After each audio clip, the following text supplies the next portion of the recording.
L'amour est un oiseau rebelle que nul ne peut apprivoiser. Et c'est bien Nova qu'on l'appelle s'il lui convient de refuser.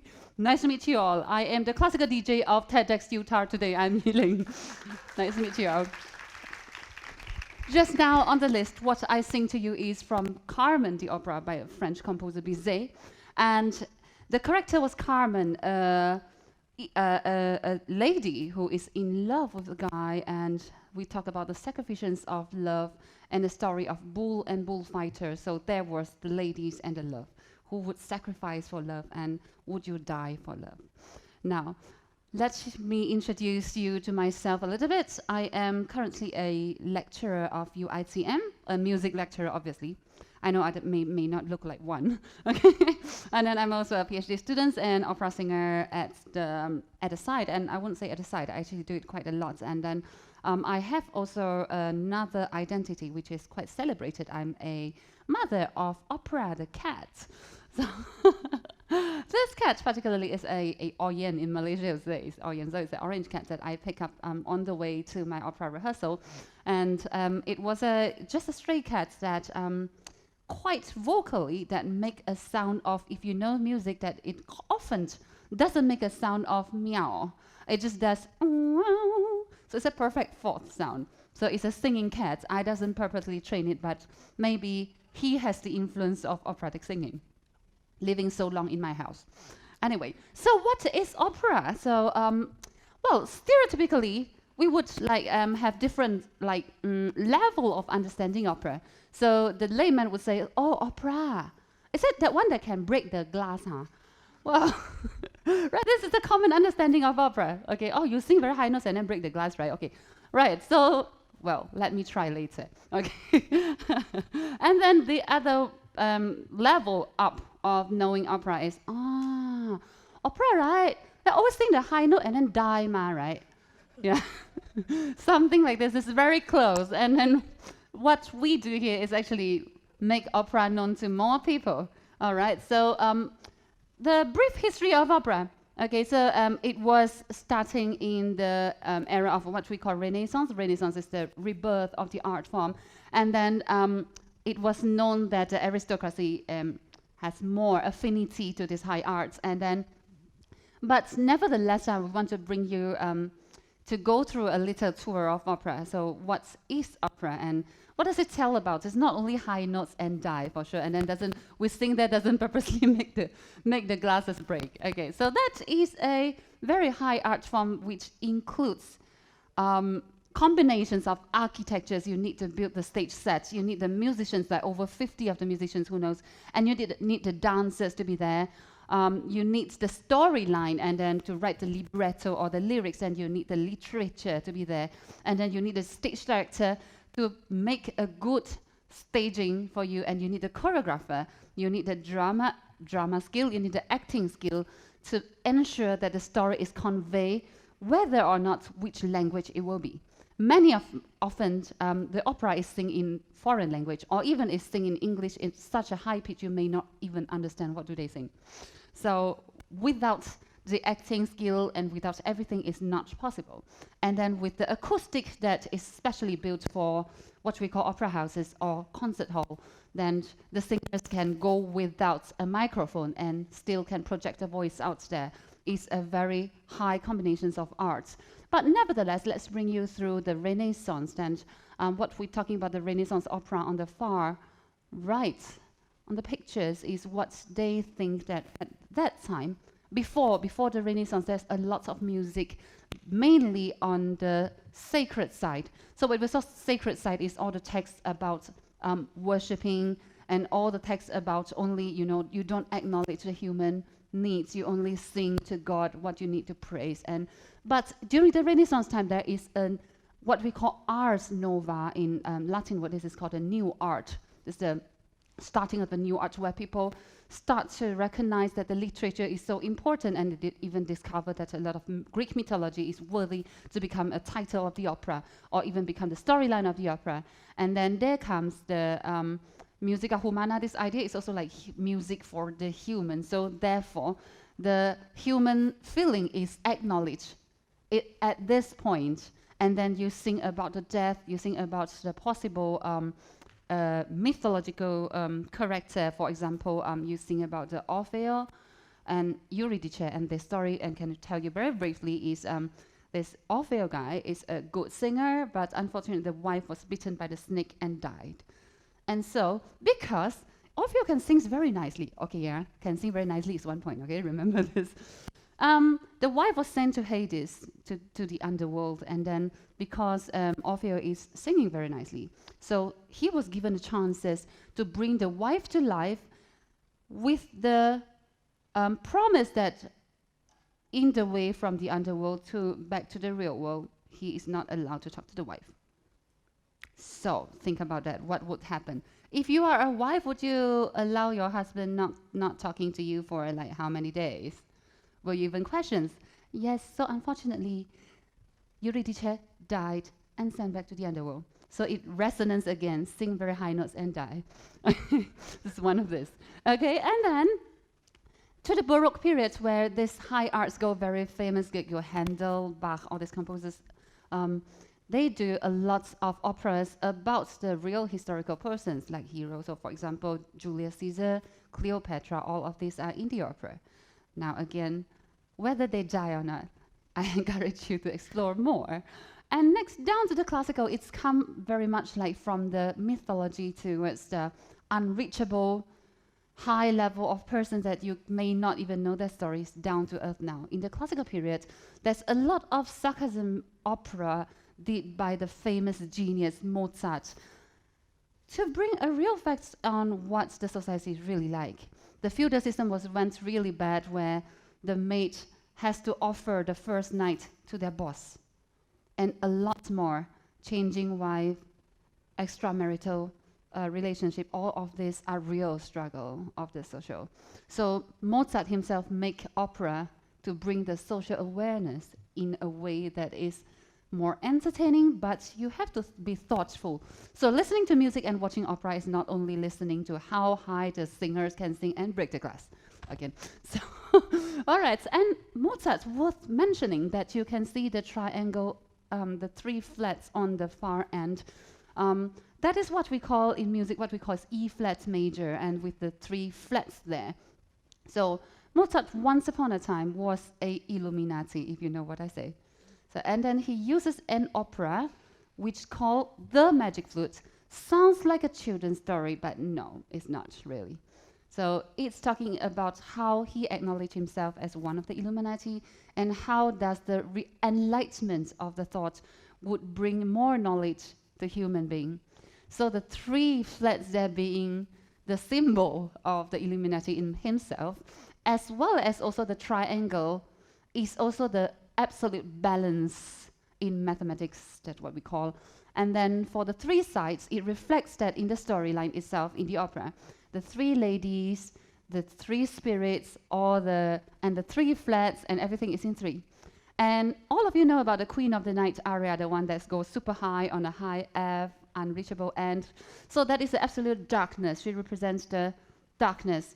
And on the other side, the Zarathustra, the temple of God, the representative from the temple of the sun. The story is based in Egypt, by the way, so they worship this god of Ra, the god of sun. So sing extremely low F. So it goes like very high against very low. So all of these are wisdom that brought into music and brought into opera in the form of entertainment. So it is actually quite interesting, not only breaking the glasses again. And then during the Romanticisms, we come into this word called verisma. What verisma means, something that's real to life. So that story and opera about relationship, war, or even death. So the story on the slide to show, you can see that a Japanese clothes there. So that is a story, real, possibly a very real story, inspired by this composer called Puccini.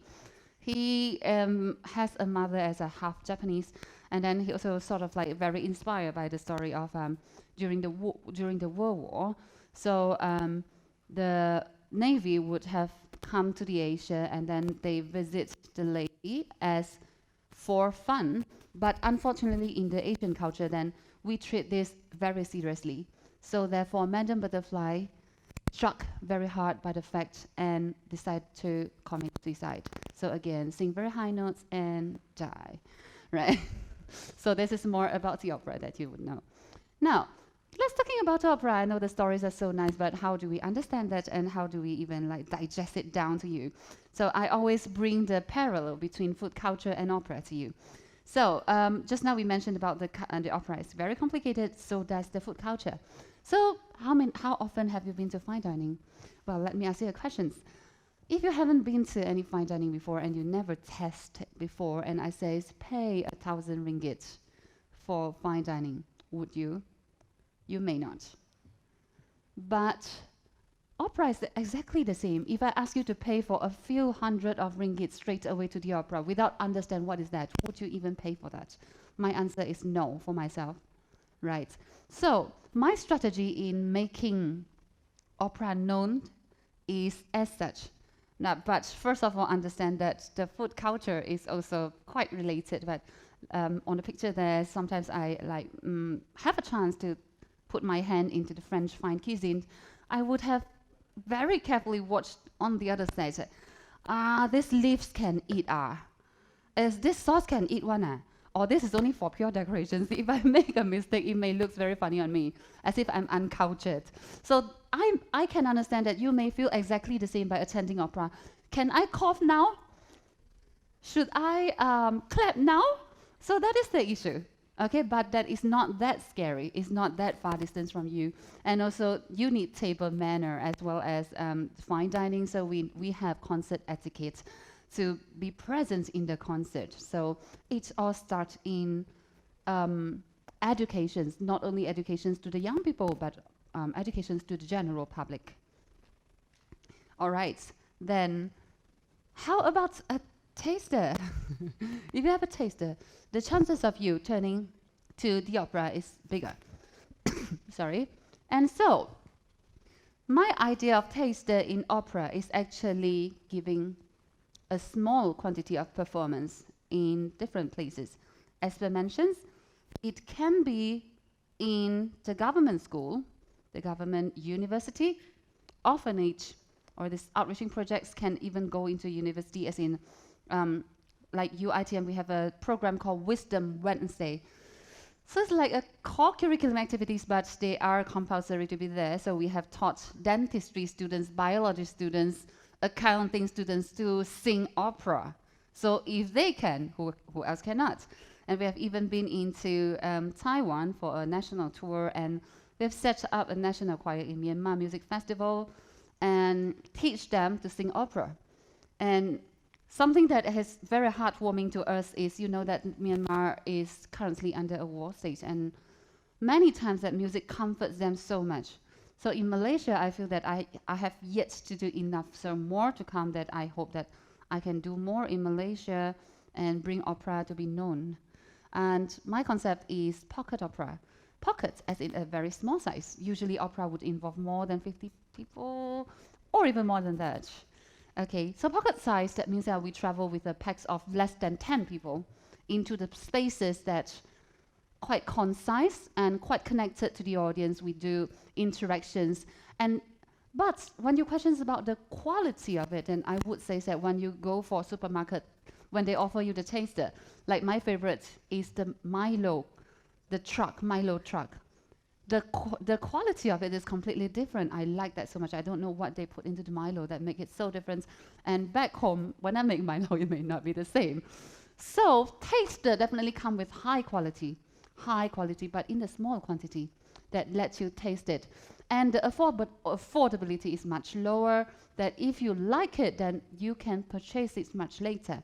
And it's also make you have more curiosity and interest into this, and then later being inspired by what opera can does in your life. So my group, Fiamma Opera Studios, is actually doing this. And also, of course, thanks to the social media, that we can do a lot of awareness spreading on the social media, especially my cat is helping a lot. All right, and next. So then next, I would go a little bit more intellectual from this point onwards. Okay. All right. So this is Zoltan Kodai, an educator from Hungary. He's a socialist musicologist. He once mentions that once and often a single experience will open the young soul to music for a whole lifetime, or even instill a thirst for finer music in them, a thirst which will last for a lifetime. And real art is one of the most powerful forces in the rise of mankind. And he who renders it accessibility to as many people as possible is a benefactor to humanity. This is what I believe in, therefore, I'm here to fill in the gaps. And on the other hand, who knows that the geodesic dome at the bottom, where is it located? Any idea? Well, this is actually in my hometown, Penang. Okay, this is the building of the tallest building in Penang, which is we known as Komtar. And then there is a geodesic dome that is built by this very well-known architecture in Malaysia, Datuk Sri Lim Chong Kiat, who is also functioned as my guru. Inspired my life a lot, as he's now more than 90 years old, I believe. And then he always come to me and tell me, YiLing, think forward. Don't always keep the past, and then you have to move forward. You have to think forward, plan for it. Can you imagine a 90 person is advising us something 30 plus years old to think forward? That is quite bizarre to me, but he was influenced by this guy, a scientist, a futurist called Buckminster Fuller, who also was inspired some other scientists to have the Buckminster Fuller ring, which is very scientifically functions. And he believed in that inspirations use less material for greatest results. So this is also my inspirations for a pocket opera, a smaller size, but greater accessibility for greater effect. As well as the fact is supported by the American Institute of Architects. The strongest and lightest and most efficient means of enclosed space known to man is this geodesic dome. So to me, the effective ways of spreading the opera is actually to reduce the size and go into wherever is possible to go. And last but not least, I would like to thank you all for listening. And I would now switch off my microphone just in case I break the glass. And I would like to close my speech with my singing. Hope you like it. This song is called Art is Calling for Me.